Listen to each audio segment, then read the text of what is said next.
Salut tout le monde, j'espère que vous allez bien et que vous avez passé des bonnes vacances et un bel été malgré le temps qu'on a eu. J'espère que vous avez réussi à trouver un peu de soleil. Pas comme moi, qui suis absolument pas bronzée.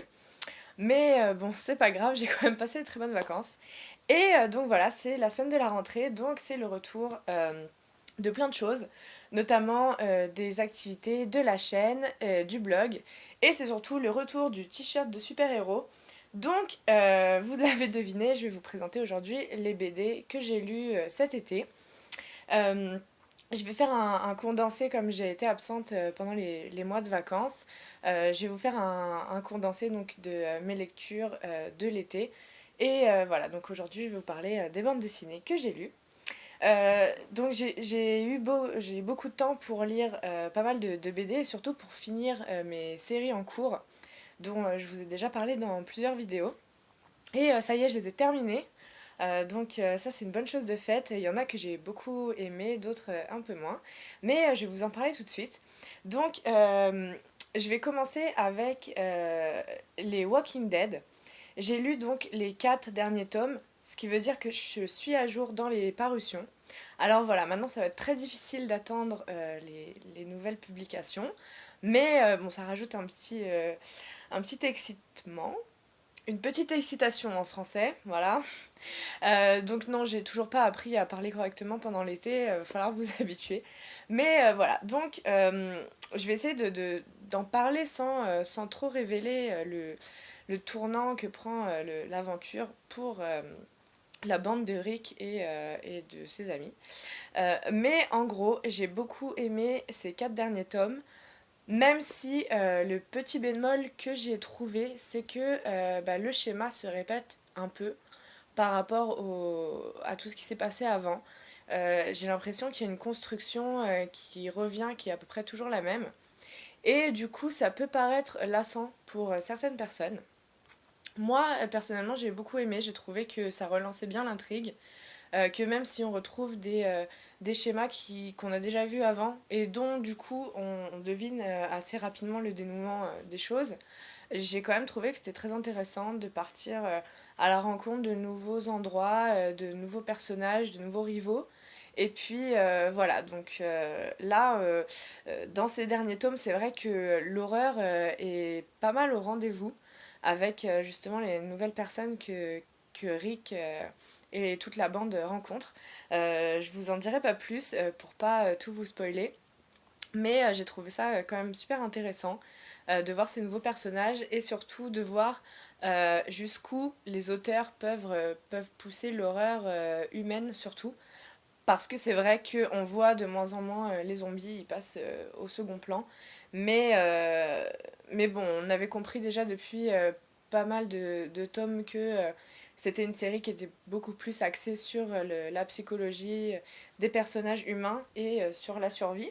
Donc c'est pas si étonnant que ça que les zombies passent au second plan. Mais voilà, donc moi j'ai beaucoup aimé, j'ai très très hâte que le prochain tome paraisse. Donc, affaire à suivre, je vous en parlerai sûrement la prochaine fois. Ensuite, j'ai aussi terminé enfin la série des Sin City. Je sais pas pourquoi j'avais fait une grosse pause, j'avais lu les 6 premiers d'un coup et j'avais peut-être fait une overdose, je sais pas trop, donc j'ai vraiment attendu longtemps pour lire le septième et dernier. Mais ça y est, c'est chose faite. Et c'est vrai que je l'ai un peu moins apprécié que les autres. Je me suis un peu perdue dans l'histoire. Il y avait pas mal de choses. J'ai dû relire des pages d'avant pour comprendre et tout. Mais encore une fois, bon voilà, j'ai quand même pas trop mal aimé. Et puis, c'est vrai que c'est un dessin qui me plaît vraiment beaucoup. Le noir et blanc encore est super bien utilisé. C'est vraiment une très très belle esthétique. Donc voilà, en gros, c'était une super série que j'ai vraiment beaucoup aimée. Donc je recommande à tout le monde. C'est vrai que c'est très noir, c'est assez violent, mais bon, ça passe très bien, notamment avec l'utilisation du noir et blanc et des quelques couleurs de temps en temps. Donc voilà, c'est une très très bonne série que je vous recommande évidemment.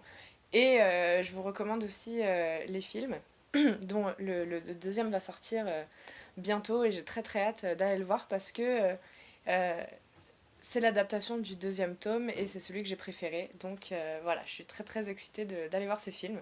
Je vous en parlerai sûrement plus tard aussi. Voilà. Ensuite, cet été, ça m'a permis aussi de faire des découvertes en bande dessinée. Donc, la première découverte que j'ai faite, c'est une petite BD super sympa que j'ai trouvée à la bibliothèque. Ça s'appelle Une semaine sur deux de Paco. Paco que j'ai découvert grâce à Margot Motin, qui est une dessinatrice que j'aime vraiment vraiment beaucoup, dans le même genre que Pénélope et compagnie. Et donc voilà, je n'avais jamais lu encore de Paco et maintenant c'est chose faite. Et j'ai vraiment adoré, c'est super sympa. Donc c'est l'histoire d'un papa qui a la garde de sa fille une semaine sur deux. Euh, donc c'est super frais, on voit comment, comment leur relation se passe en fait. Et comment aussi lui vit sa vie quand sa fille n'est pas là, donc une semaine sur deux. Et c'est super frais, c'est super mignon, j'adore l'humour. Et puis voilà, donc c'est des petites planches comme ça de temps en temps avec des petites anecdotes en fait. Voilà, le dessin est super mignon, j'ai vraiment beaucoup aimé. Et puis voilà, donc c'est vrai qu'il y a beaucoup de situations qui font sourire. Surtout que moi, je suis... mes parents sont séparés, donc je me suis reconnue dans pas mal de ces situations. Et donc voilà, c'est une petite bouffée d'air frais, c'est super sympa et je vous le recommande très chaleureusement aussi. Ensuite, j'ai lu, donc j'ai fait une autre découverte que j'avais déjà croisée dans une boutique il y a un moment. Et... et bon, ça m'avait interpellée, surtout le titre et la couverture du premier. Et donc voilà, il y a 3 tomes, je les ai empruntés tous les trois. Ça s'appelle Le Manoir des Murmures. Voilà la couverture. Et en fin de compte, ça parle d'une petite fille, Sarah, donc qui est la petite fille sur l'image, qui, qui se réveille en fait dans un genre d'internat. Et on lui apprend qu'elle a été victime d'une attaque d'un monstre et qu'il faut la soigner pour pas qu'elle se transforme. Et en fait, ce monstre a tué toute sa famille et donc voilà qu'elle est dans cet internat pour qu'on s'occupe d'elle, etc. Et finalement, bah, y a plein de trucs qui se passent. C'est un peu compliqué d'en parler sans révéler l'intrigue. Mais bon voilà, elle rencontre d'autres enfants qui eux aussi sont là pour se faire soigner, mais le manoir regorge de secrets plus ou moins obscurs. Donc voilà. Alors, bah, malheureusement, j'ai été un peu déçue par cette bande dessinée. Le premier tome m'a assez plu en fait. C'est la mise en place de l'histoire. On ne sait pas encore trop ce qui se passe. On va à la rencontre des personnages qui ont l'air bah, plutôt sympathiques et d'autres très intrigants. Donc voilà, le premier tome était pas mal. Ah, par contre, après, j'ai trouvé que ça se gâtait à partir du deuxième qui est là. Donc là, on en apprend un peu plus sur le manoir, sur ses employés et sur leur vraie mission vis-à-vis de ses enfants et de ces monstres qui rôdent. Mais voilà, j'ai trouvé que c'était... je sais pas trop comment dire, ça va trop vite.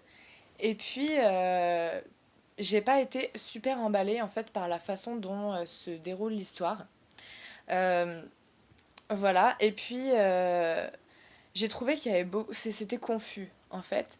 Donc il y a des vampires, il y a des monstres, on sait pas trop, puis ça va super vite. Donc voilà, et après le troisième et dernier tome qui est celui-là, voilà, j'ai pas vraiment accroché. C'est donc la bataille finale entre tous les monstres et bon, d'autres personnes voilà, dont je ne vais pas trop vous parler non plus. Et voilà, encore une fois, j'ai trouvé que ça se déroulait super vite. Bon, après, c'est vrai que sur 3 tomes, il faut que ça soit assez rapide. Mais du coup, ça m'a pas super emballé. Et j'ai pas été très très fan du dessin. Euh, j'ai trouvé ça. Je sais pas trop en fait dire ce qui m'a gêné. Mais c'est vrai que c'est super sombre. Alors d'habitude, j'ai rien contre les ambiances un peu dark et tout, mais là, non, ça m'a pas vraiment emballé. Donc voilà, c'était une petite déception. Mais sans doute que ça peut plaire à pas mal de personnes. C'est vrai que, bon, on peut pas tout aimer, hein. D'habitude, je suis super enthousiaste pour pas mal de choses, mais là non, je suis vraiment passée à côté, donc c'est un peu dommage. Mais l'avantage, c'est qu'il n'y a que 3 tomes, donc c'était pas, euh, c'était pas si grave que ça. Donc voilà. Et enfin, j'ai continué la série Freak Squill, dont je vous avais déjà parlé avant les vacances. Donc là, c'est le 3e tome que j'ai lu. Et encore une fois, bah, j'ai vraiment adoré. Les intrigues sont super riches, super bien menées. Les personnages sont vraiment géniaux. L'humour est très très très sympa. Et le dessin est super chouette aussi. Donc voilà, je ne peux que vous encourager à débuter cette série. J'en suis donc maintenant à la moitié de la saga. Et je pense que je vais pas tarder à lire la suite. Parce que vraiment, ça c'était pour le coup un gros coup de cœur en bande dessinée. Donc voilà, c'est tout pour mes lectures BD de l'été.